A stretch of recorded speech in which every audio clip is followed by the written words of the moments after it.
dan tidak ada yang mencegah dari neraka jahim dan azab yang pedih, serta keadaannya itu dikelilingi dengan keinginan-keinginan lemah lembutnya nafsu syahwat dan kesenangan-kesenangan yang menakjubkan, melainkan cambuk-cambuk rasa takut dan serbuan kekerasan atau ancaman-ancaman. Neraka itu merupakan puncaknya azab, puncaknya siksa itu berada di neraka.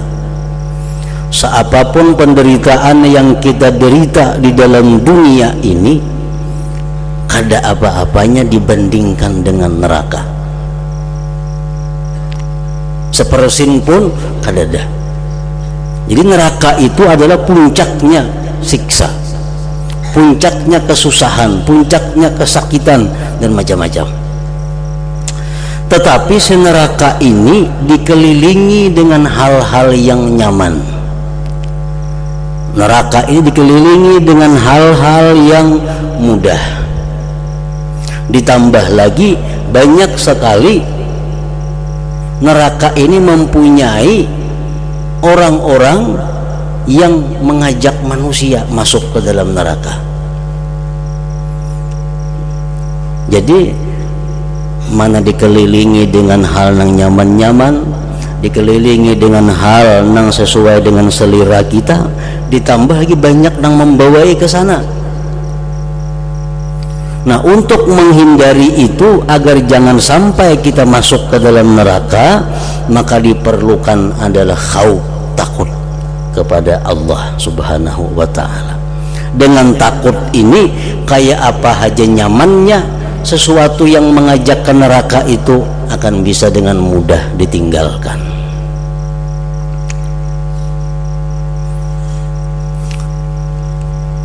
Kita ambil beberapa contoh, umpamanya perzinahan. Nah, perzinahan ini termasuk yang mengelilingi neraka. Perzinahan itu dilakukan sangat mudah dan sangat nyaman. Kenapa? Karena banyak hal-hal yang membawa, yang mengajak kepada perzinahan itu.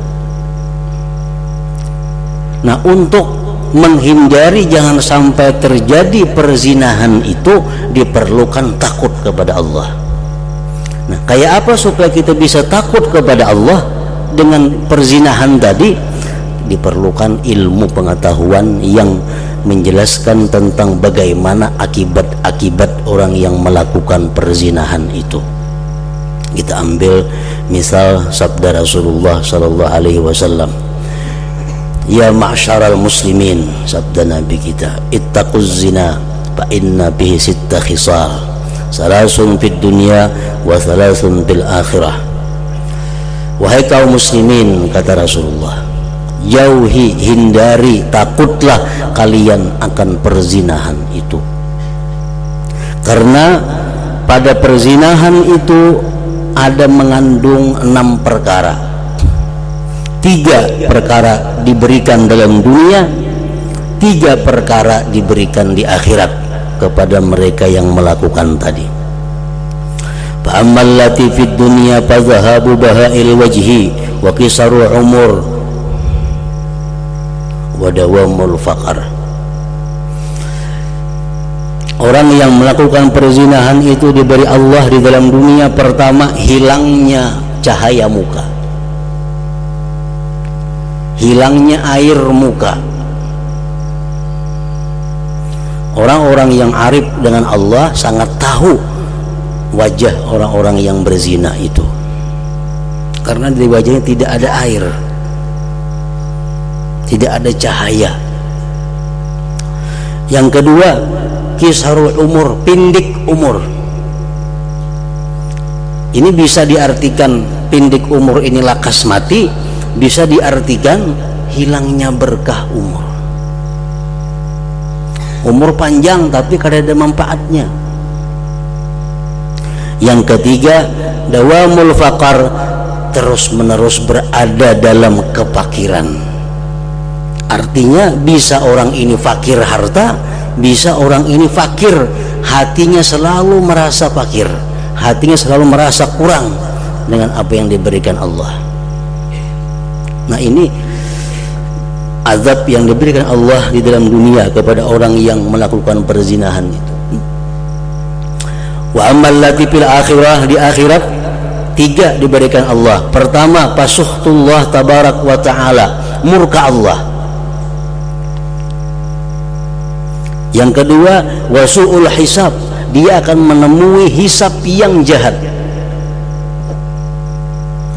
akan diteliti detik per detik umurnya, akan diteliti kalimat per kalimat apa yang dikatanya, akan diteliti satu persatu apa yang dilihatnya.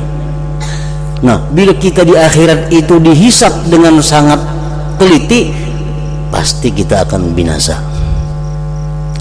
Bagaimanapun manusia itu ahli ibadatnya, kalau dia diteliti dengan teliti oleh Allah yang menghisab manusia, maka dia pasti akan gugur. Manukisa fil hisab udziba, siapa yang diteliti nanti hisabnya pasti akan diazab Allah. Nah, orang yang melakukan perzinahan di akhirat dia akan mengalami su'ul hisab. Yang ketiga, wal azab binnar, azab di dalam neraka. Zakarahu fil kabair, ini hadis dimuat dalam kitab Al-Kabair. Nah, jadi kita mengetahui itu membuat takut. Dengan takut, kalau kita mudah nyaman meninggalkan ajakan-ajakan yang mengarah kepada perzinahan tadi. Nah, jadi makanya tadi antara raja mengharapkan rahmat Allah, takut dengan Allah, itu laksana 2 sayap. Dengan raja kita rajin beribadah, dengan khauf kita jauh dari maksiat. Bila mana kita rajin beribadah, jauh dari maksiat, itu alamat kita sudah terbang, kita dekat dengan Allah Subhanahu wa ta'ala.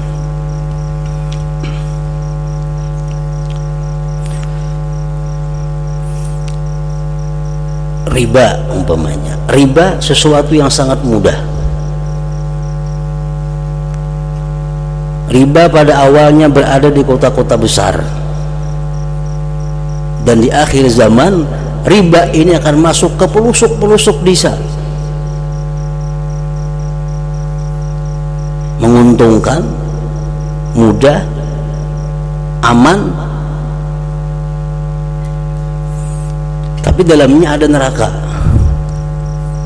Dalam riba itu ada neraka. Nah, kayak apa caranya supaya kita bisa menghindar bujukan-bujukan riba ini?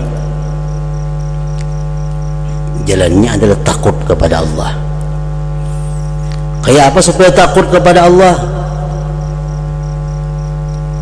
Kita ingat, kita ketahui apa-apa yang diancam oleh Allah tentang orang yang melakukan riba. Rasulullah SAW bersabda, wa ra'aitu rijalan butunuhum baina aydihim kal buyut biha hayatun wa aqarib tura min zahiri butunihim faqultu man haula ya Jibril qala haula akalatur riba, rawahu Ahmad. Pada waktu Isra Mi'raj, Rasulullah melihat manusia-manusia yang perut mereka seperti rumah, saling genalan parutnya aja kayak rumah,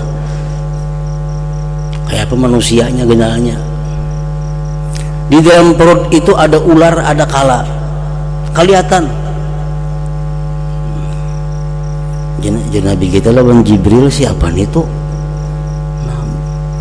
Parutnya gana, dalam perut itu kelihatan ada ular menggigit, ada kala.